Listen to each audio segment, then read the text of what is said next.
Hé!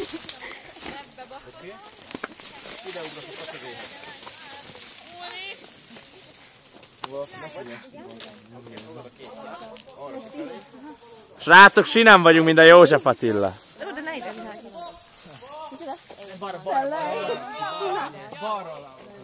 A baloldali fát ne fogd! Talán koszos a segged. De a tangát tetszik. Ő kicsoda?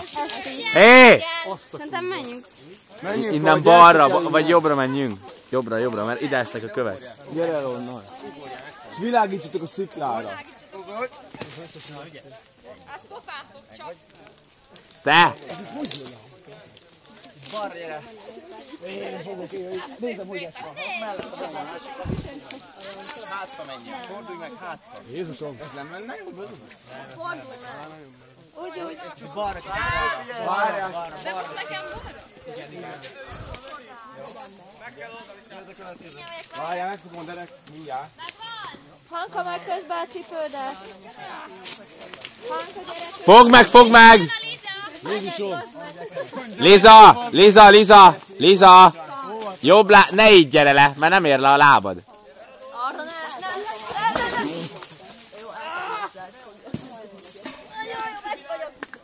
Hogy véd is így nézi? Hallod? Liza, arccal a hegy felé legyél. Nekünk háttal. Ja. Balra lép, még. A kis fát ne fogd, mert az nagyon nem jó. Gyere el onnan! Fogd meg a száddal a lámpát!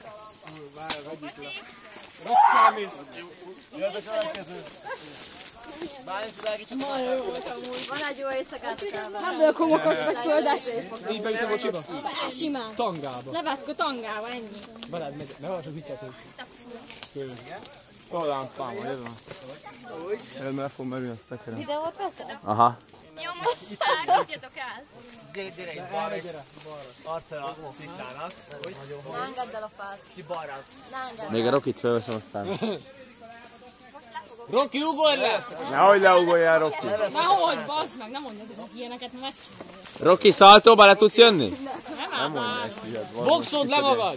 Ne, nagyon rossz helyen állsz, Roki. Boxold le magad! Roki, jobb lábbal, ahova világítok. Oda.